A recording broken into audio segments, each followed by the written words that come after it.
की, सनातन धर्म की, गोमाता की, भारत माता की, छत्रपती शिवाजी महाराज की, धर्मवीर छत्रपती संभाजी महाराज की, नमः पार्वती पते हर हर। हिंदवी स्वराज्याचे सरसंस्थापक छत्रपती शिवरायांना मानाचा मुजरा करतो। भारतीय राज्यघटनेचे शिल्पकार भारतरत्न डॉक्टर बाबासाहेब आंबेडकर यांना मानवंदना अर्पित करतो। या देशामध्ये खऱ्या अर्थानं ज्यांनी सामाजिक सुधारणा केली ते महात्मा ज्योतिबा फुले, क्रांतीज्योती सावित्रीबाई फुले यांच्या चरणी देखील नतमस्तक होतो। आणि आजच्या या आपल्या सभेमध्ये मंचावर उपस्थित असलेले आपले कुंभ मंत्री गिरीश महाजनजी, पर्यावरण मंत्री पंकजाताई मुंडे, भारतीताई पवार, आपल्या लोकप्रिय आमदार देवयानीताई फरांदे, सीमाताई हिरे, राहुलजी ढिकले, राहुलजी आहेर, श्री विजय चौधरी, सुनीलजी केदार, बबनरावजी घोलप, बाळासाहेब सानप, अपूर्व हिरे, रवीजी अनासपुरे, लक्ष्मण सावजी, अजित चव्हाण, प्रदीप पेशकर, यतीन कदम, आशिष नाहर, सुनील बच्छाव, गिरीश पालवे, विजय साने, रश्मिताई हिरे, सुनील देसाई, श्याम बडोदे, मंचावर उपस्थित असलेले सर्व मान्यवर, आपले सर्व उमेदवार आणि या ठिकाणी उपस्थित असलेल्या माझ्या सर्व लाडक्या बहिणींनो आणि तितक्याच लाडक्या भावांनो, आज नाशिक मध्ये आल्यानंतर सर्वात पहिल्यांदा प्रभू श्रीरामाला मी नमन करतो। रामाय रामभद्राय रामचंद्राय वेदसे रघुनाथाय नाथाय सीताय पते नमः अशा प्रभू श्रीरामाच्या चरणी या ठिकाणी मी नतमस्तक होतो। मी प्रभू श्रीरामचंद्रांना वंदन करतोय, पण काल परवा दोन भाऊ येऊन गेले, नाशिक मध्ये आले पण रामाची आठवणच झाली नाही।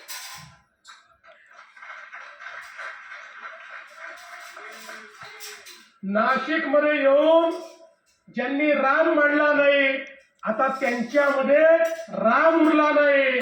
और जो राम का नहीं वो किसी काम का नहीं। बंधू भगिनींनो, अलीकडच्या काळात काही लोक म्हणायला लागले देव खरंच आहेत की नाही असा प्रश्न काही लोकांना पडायला लागला। देवाची खिल्ली काही लोक या ठिकाणी उडवायला लागले, पण जाऊ द्या, त्यांच्याबद्दल मी काही फार बोलणार नाही। मी एवढंच सांगू इच्छितो की या नाशिक शहरामध्ये खऱ्या अर्थानं जो काही विकास झाला आणि जो काही विकास होणार आहे त्याची क्षमता जर कोणामध्ये असेल तर ती भारतीय जनता पक्षामध्ये आहे। माझी खिल्ली उडवली गेली, म्हणाले नाशिक दत्तक घेतलं होतं त्याचं काय झालं।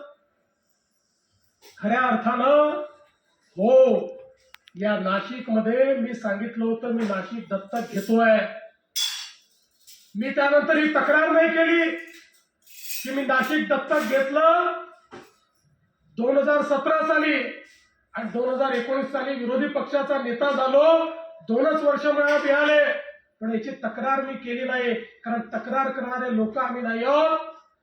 विरोधी पक्ष नेता म्हणून देखील जेव्हा कोविडचा काळ होता त्या कोविडच्या काळामध्ये जेव्हा सगळे हे उबाठाचे, मनसेचे, काँग्रेसचे, राष्ट्रवादीचे नेते घरी बसले होते त्यावेळी या नाशिक मध्ये हा देवाभाऊ आला होता आणि या ठिकाणच्या प्रत्येक कोविड केअर सेंटर मध्ये आणि आयसीयू पर्यंत जाणारा हा देवाभाऊ होता।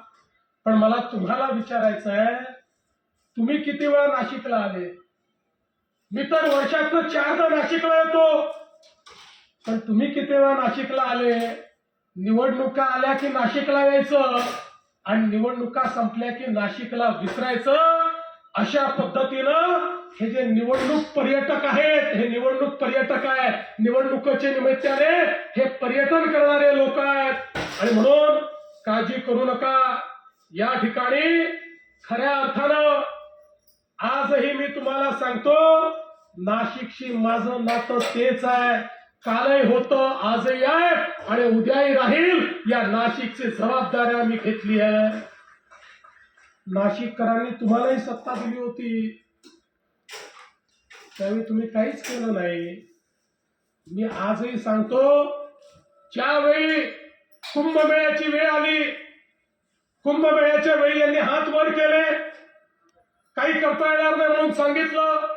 आमच्याकडे वेळ कमी होता, पण गिरीश भाऊंनी आम्ही या ठिकाणी त्याही 2015च्या कुंभमेळ्यामध्ये यांनी सांगितलं महानगरपालिका एक पैसा देणार नाही.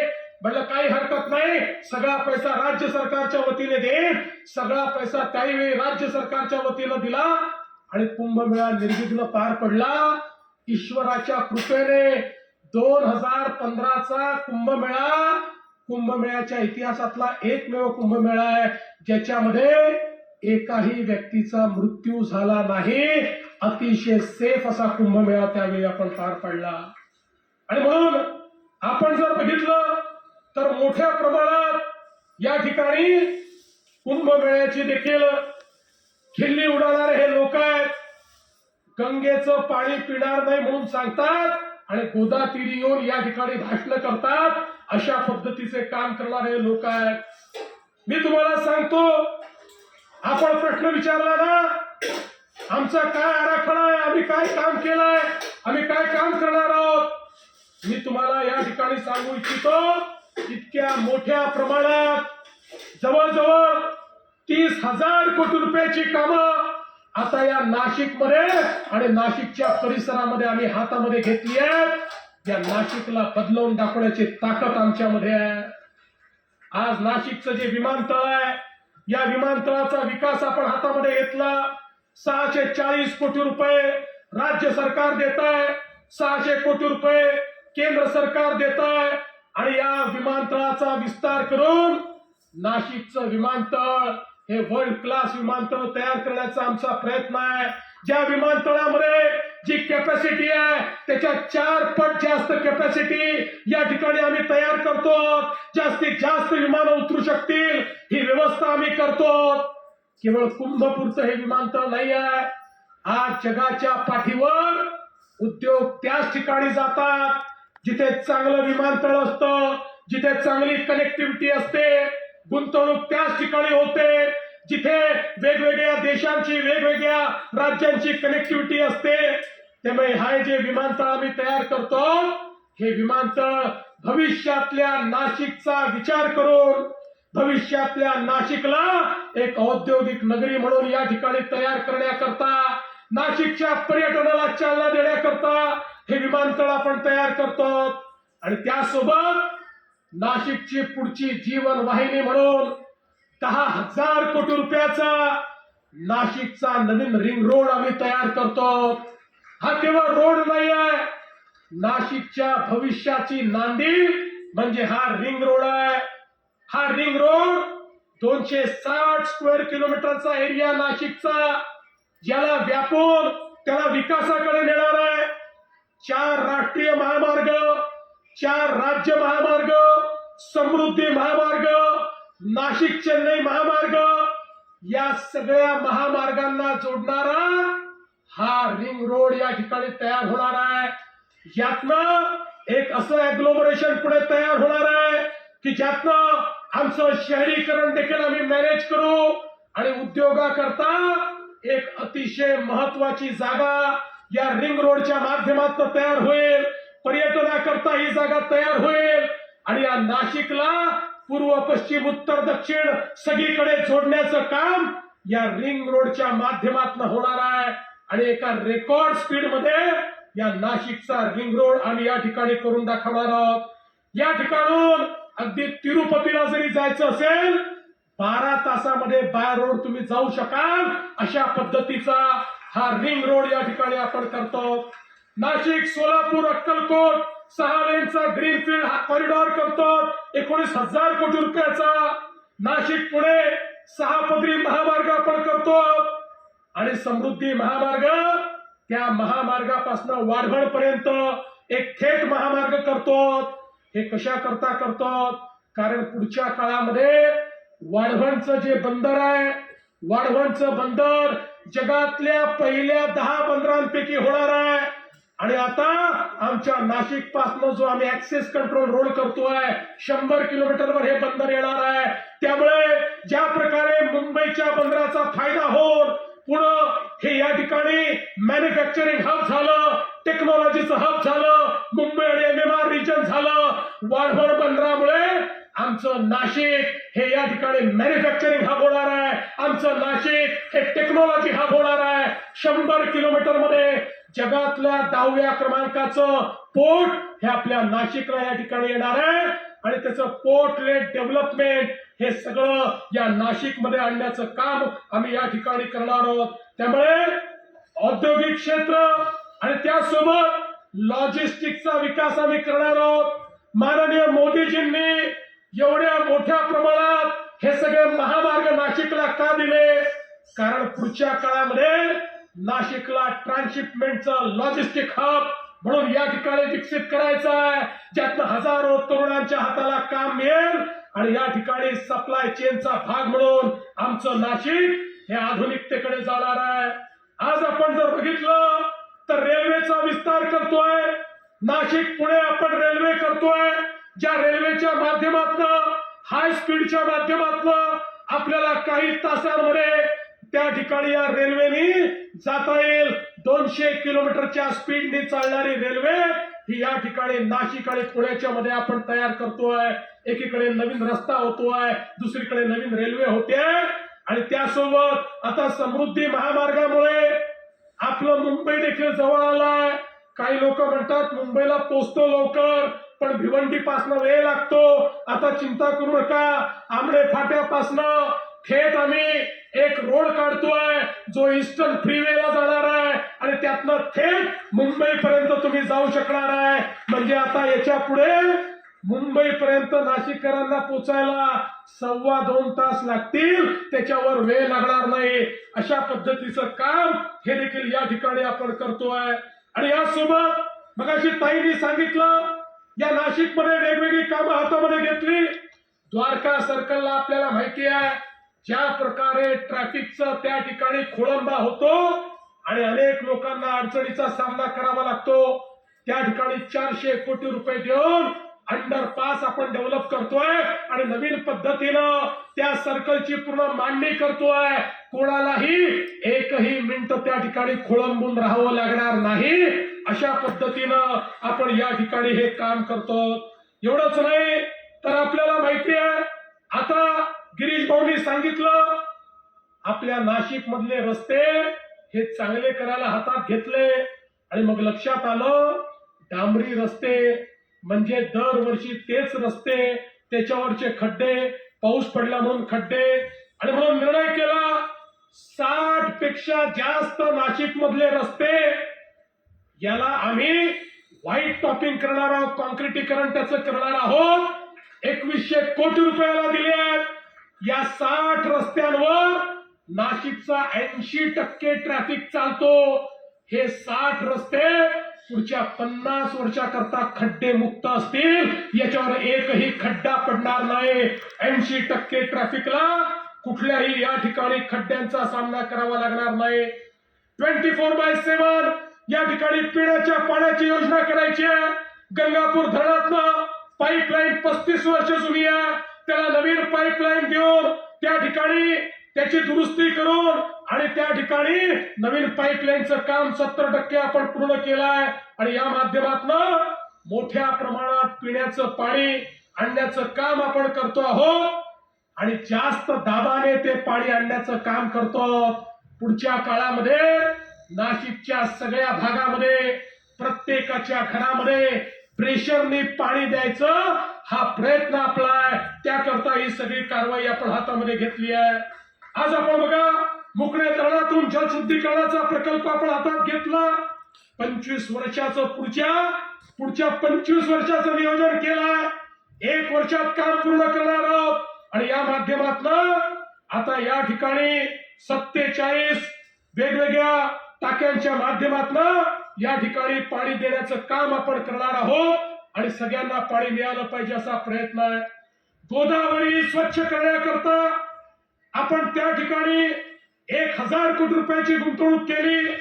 दुसऱ्या टप्प्यामध्ये अजून 1500 कोटीची गुंतवणूक आहे. मोठ्या प्रमाणात एसटीपी आपण तयार करतो आणि एसटीपीतनं पाणी शुद्ध होऊन गोदावरीत जाईल. पण अनेक वेळा एसटीपी लागतात आणि नंतर ते चालतच नाही. त्या ठिकाणी पैसा खर्च होऊन जातो. यावेळी आम्ही नवीन पद्धत आणली आणि पद्धत काय आहे? फक्त 40% पैसे आम्ही देणार आहोत आणि उरलेले 60% पैसे पुढच्या 15-20 वर्षामध्ये त्याला अॅन्युटीने घ्यायचे आहेत. आणि अॅन्युटीची त्याची त्या ठिकाणी जे काही पैसे त्याला मिळणार आहे त्याची कंडिशन काय आहे? त्याची कंडिशन अशी आहे, दर 3 महिन्याने आपली नाशिक महानगरपालिका गोदावरीची वॉटर क्वालिटी टेस्टिंग करेल आणि जर वॉटर क्वालिटी सांगितल्याप्रमाणे असेल तरच त्याला पैसे मिळतील, नाहीतर पैसे मिळणार नाही. त्यामुळे राज ठाकरेजी, तुम्ही म्हणालात गंगेचं पाणी पिण्यालायक नाही, गोदावरीचं पाणी आंघोळी लायक देखील करू, पिण्यालायक देखील करू. तुम्हाला गोदावरीत येऊन डुबकी मारता येईल अशा पद्धतीचं या गोदावरीचं काम आम्ही या ठिकाणी हातामध्ये घेतलेलं आहे.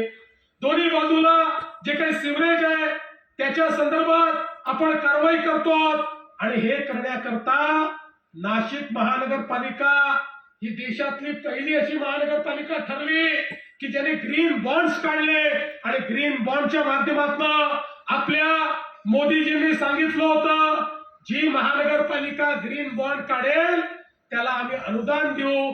त्या अनुदानाच्या माध्यमातून त्याच्या बॉन्डवर त्याला जेवढा इंटरेस्ट द्यावा लागतो तो सगळा इंटरेस्ट केंद्र सरकारच्या पैशातनं जाईल आणि मोफत बिनव्याजी अशा प्रकारचे पैसे मिळतील. या योजनेतला पहिला बॉन्ड माझ्याच हाताने नाशिक महानगरपालिकेने काढला आणि 200 कोटी रुपये मागितले होते, ओव्हर सबस्क्राईब झाला, 1000 कोटी रुपये द्यायला लोक तयार झाले. अशा पद्धतीनं हा ग्रीन बॉन्ड या ठिकाणी लावला. आपले गिरीश भाऊ सांगत होते कशा प्रकारे या नाशिक मध्ये गुन्हेगाराची कंबर आम्ही तोडली, या नाशिकच्या गुन्हेगारांमध्ये दहशत पैदा केली. नाशिक मध्ये गुन्हेगारांचं नाही, कायद्याचं राज्य आज चालतंय. कोणाची हिंमत नाही आहे आणि कोणी हिंमत केली तर त्याचं कंबरड मोडल्याशिवाय राहणार नाही. हे देखील आम्ही केलंय. पण याच्या सोबत आता नाशिक मध्ये 4000 कॅमेरे आम्ही लावतो आणि हे कॅमेरे म्हणजे शंकराचा तिसरा डोळा आहे. लक्षात ठेवा, या कॅमेराला आर्टिफिशियल इंटेलिजन्सची जोड लावली आहे. नाशिक मधलं या ठिकाणी प्रत्येक गुंडाची मुवमेंट आम्ही कॅप्चर करणार आहोत. नाशिक मध्ये काही घडलं तरी आमचा डोळा त्या ठिकाणी असणार आहे. याच्यामध्ये फेस रिकग्निशन देखील आहे, याच्यामध्ये बॅग रिकग्निशन देखील आहे, याच्यामध्ये नंबर प्लेट रिकग्निशन देखील आहे.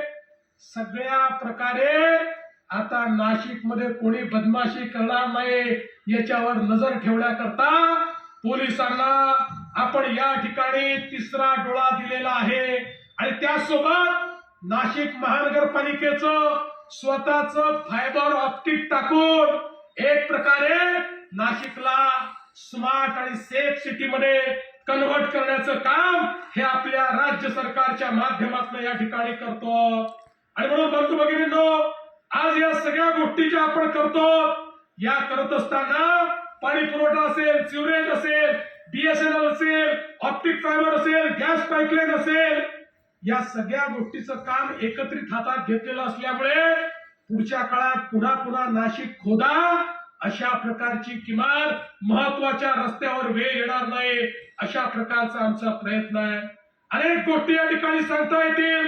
पुढच्या काळामध्ये एक आयटीचा मोठा पार्क देखील या ठिकाणी आपल्याला करायचे, इलेक्ट्रिक हब आपल्याला तयार करायचंय. नाशिक मध्ये वेगवेगळ्या प्रकारे आपल्याला या ठिकाणची गुंतवणूक आणायची आहे आणि म्हणून बंधू भगिनींनो, खऱ्या अर्थानं आपण जर विचार केला तर या नाशिकच्या संदर्भात काही विवाद देखील या ठिकाणी झाले आहेत. विशेषतः आपण जिथे साधुग्राम करतो त्या साधुग्रामवर झाडं तोडण्याच्या संदर्भातला एक विवाद उभा झाला. पहिल्यांदा तर काही डाव्या विचारसरणीच्या लोकांनी अशा प्रकारच्या अफवा पसरवल्या की कोणीतरी मला विचारलं, का म्हणाले तुमच्या नाशिकमध्ये तुमची महानगरपालिका ज्या झाडांखाली सीतामाई बसली होती ते झाडं तोडायला निघाली. अरे मी म्हटलं बाबा कोणी सांगितलं तुला?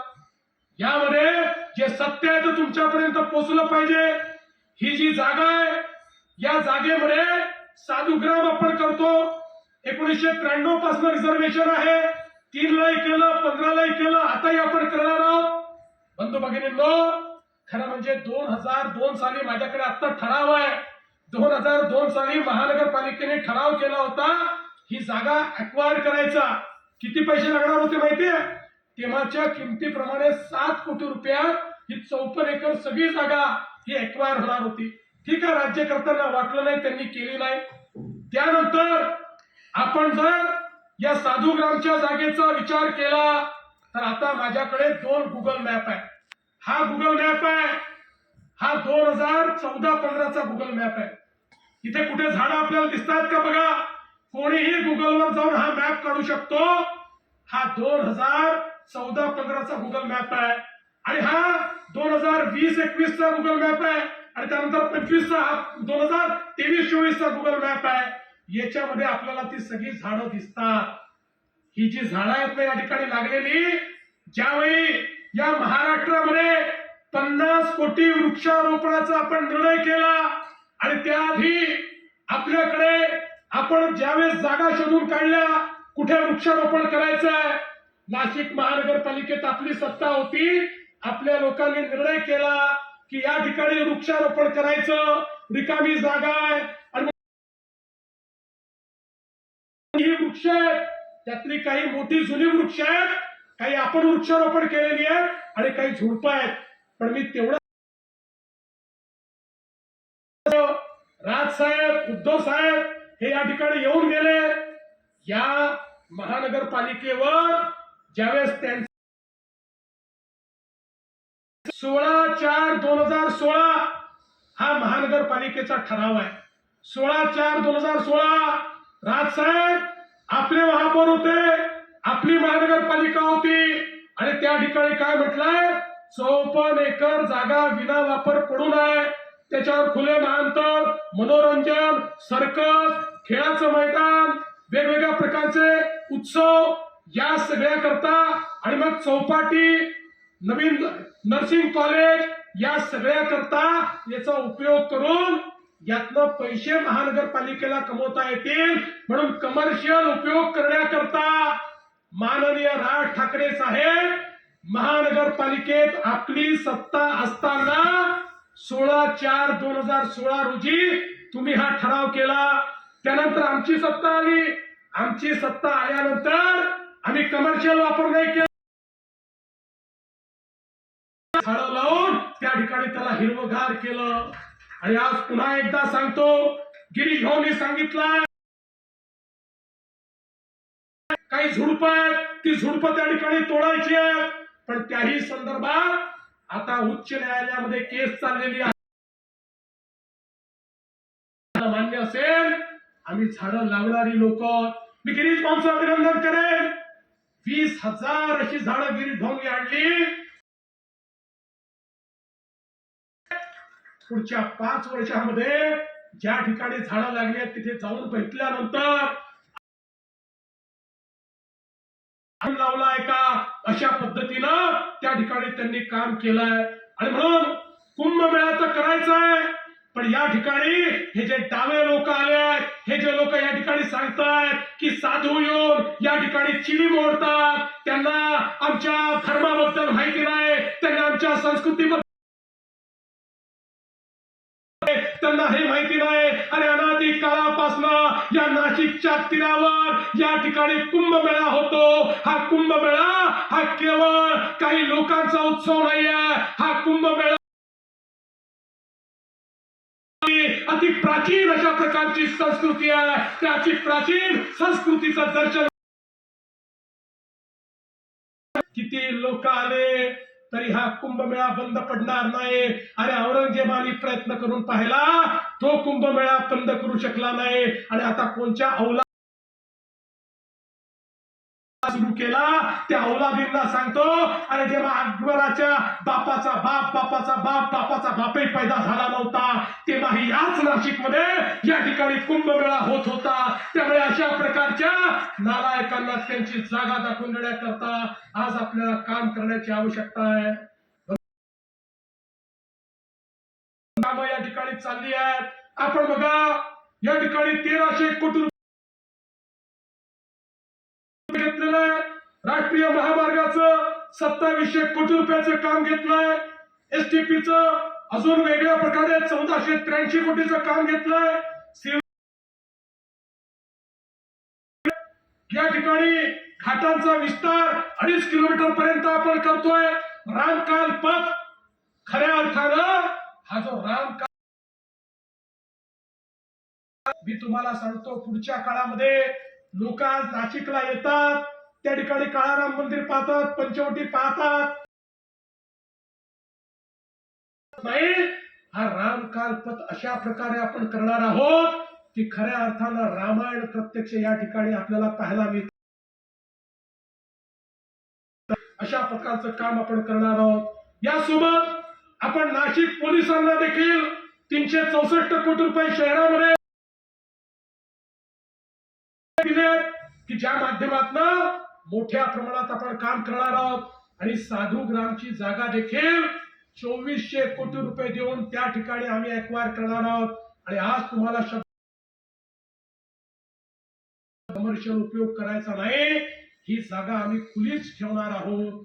या ठिकाणी ही जागा एक प्रकारे लंग म्हणून या ठिकाणी आम्ही करू. अशा पद्धतीचा सोबत महावितरणच्या माध्यमातून या नाशिकमध्ये विजेचं नवीन नेटवर्क तयार करण्याकरता या ठिकाणी नवीन सबस्टेशन करण्याकरता 900 कोटी रुपये दिले आहेत. पुढच्या 25 वर्षात या त्या उद्योगांकरता हे इन्फ्रास्ट्रक्चर कामात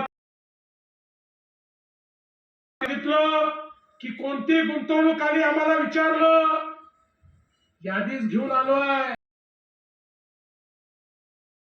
या ठिकाणी आपल्या सरकारच्या माध्यमातून या नाशिकमध्ये जिंदालची गुंतवणूक आम्ही आणली.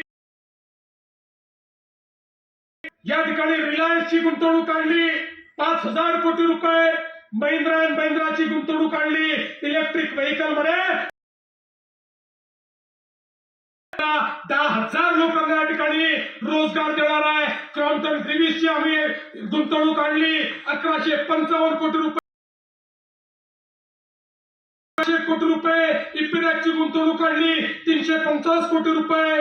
विविध रिन्यूची गुंतवणूक आणली 1500 कोटी रुपये. कृषीराज सोलरची गुंतवणूक आणली 550 कोटी रुपये. सह्याद्रीची गुंतवणूक आणली 350 कोटी रुपये. 57,000 कोटी रुपयाची गुंतवणूक ही आम्ही आता याच्यासोबत एक अजून नव्याने गुंतवणूक माननीय मोदीजींच्या माध्यमातून आली. आपल्या HAL मध्ये 1000 कोटी रुपयाची गुंतवणूक आली आहे. आणि आता ती नुसती तिथेच गुंतवणूक राहणार नाही. मी त्यांच्याशी चर्चा करत होतो त्यावेळी मला सांगण्यात आलं केवळ 12,000 कोटी रुपयावर ही गुंतवणूक थांबत नाही.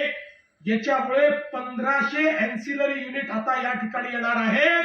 आणि म्हणून नवीन उद्योगाकरता 1000 एकर जमीन अधिकची अधिग्रहित करून तिथे नव्याने MIDC या नाशिकमध्ये आम्ही सुरू करण्याचा निर्णय घेतलेला आहे.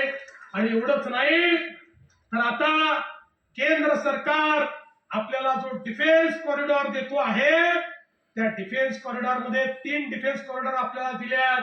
त्या 3 डिफेन्स कॉरिडॉर मध्ये जो आपला एअरफोर्सशी संबंधित, एव्हिएशनशी संबंधित जो आपला डिफेन्स कॉरिडॉर आहे तो नाशिक मध्ये करण्याची शिफारस आम्ही केलेली आहे आणि ती आणि म्हणून मी तर छोट्या छोट्या गोष्टी सांगितल्या नाहीत आणि मी तुम्हाला सांगतो इथे थांबलो नाहीये 50,000 कोटी रुपये त्यातल्या काही डावोस मध्ये आता होतील कारण त्याच्यात परदेशी गुंतवणूकदार आहेत आणि म्हणून या नाशिकच्या सर्वांगीण विकासाकरता या ठिकाणी आम्ही कामाला आलेलो आहोत. नाशिक हे कालही आमचं होतं. मी एवढंच सांगतो या निवडणुकीमध्ये आपल्याला पुन्हा एकदा पक्षाला द्यायचंय. भारतीय जनता पक्षाचं कमळ तर तुम्हाला माहिती आहे पण काही आपले पुरस्कार ढोमणे प्रभाग 25 ढोमसे प्रभाग 25 कब्बशी त्यांना मिळालेली आहे. पुण्यवती पवार यांना कपाट मिळालेला आहे आणि त्यासोबत प्रकाश अमृतकर यांना गॅस सिलेंडर मिळालेला आहे. यांना देखील आपल्याला निवडून द्यायचं आहे आणि म्हणून बंधू भगिनींनो एक आधुनिक नाशिकचं स्वप्न बघितलेलं आहे आणि स्वप्न हवेत नाही आहे. आम्ही ब्ल्यूप्रिंट दाखवणारे लोक नाही आहोत. आम्ही प्रत्यक्ष काम करणारे लोक आहोत. हे जे 25,000 कोटी रुपये मी सांगितले त्याची गुंतवणूक सुरू झालेली आहे. नाशिक बदलत आहे. पुढच्या काळामध्ये एक आधुनिक नाशिक हे आम्ही तयार करू ज्या नाशिकमध्ये आधुनिकताही असेल आणि ज्या नाशिकमध्ये संस्कृती देखील असेल. सांस्कृतिक राजधानी आणि या ठिकाणी मॅन्युफॅक्चरिंगची राजधानी अशा प्रकारचं नाशिक आपल्याला तयार करायचं आहे. आम्ही जे सांगतो ते करणारे लोक आहोत. बंधू भगिनींनो आपल्याला कल्पना आहे मागच्या विधानसभेच्या निवडणुकीमध्ये प्रचंड मोठं आपण यश आम्हाला दिलं. या ठिकाणी रेकॉर्ड तोड अशा जागा दिल्या. त्या जागा मिळाल्यानंतर काही लोक म्हणायला लागले आता बघा पहिलं काम काय करतील लाडकी बहीण योजना बंद. लाडकी बहीण योजना बंद झाली नाही. लाडक्या बहिणीचा देवा भाऊ मुख्यमंत्री आहे. लाडकी पण सगळ्या आमदारांना गिरीश भाऊंना सांगितलं बहिणींना केवळ लाडकी बहीण ठेवायचं नाही आहे. सगळे नगरसेवक महापौर आमदार आता माझ्या लाडक्या बहिणींना केवळ लाडकी बहीण ठेवायचं नाही लखपती दीदी करायचं आहे. लखपती दीदीचा कार्यक्रम दिलाय. 50 लाख बहिणी लखपती दीदी झाल्या आकडा पोचणार आहे आणि म्हणून आता मी नाशिकला आलो. महापौरांना नगरसेवक विचारणार नाही ती माहिती मला असते. मी त्यांना विचारणार आहे माझ्या किती लाडक्या बहिणींना तुम्ही लखपती त्यालाच पुढचे महानगरपालिकेत पद मी देणार आहे. त्यामुळे माझ्या लाडक्या बहिणींना लखपती दिदी करायचं आहे आणि म्हणून बंधू भगिनींनो 15 तारखेला मतदान केंद्रावर जा. प्रत्येकाला विचार करू नका. 4 कमळ दाबा. 3 ठिकाणी वेगळे चिन्ह आहेत तेवढे 3 चिन्ह लक्षात ठेवा. बघू नका तो कसा दिसतो बघू नका. फक्त कमळ बघा. कमळ आपला उमेदवार आहे. कमळाचं बटन तारखेला मतदान झाल्यानंतर 15 तारखेला मतदान झाल्यानंतर 16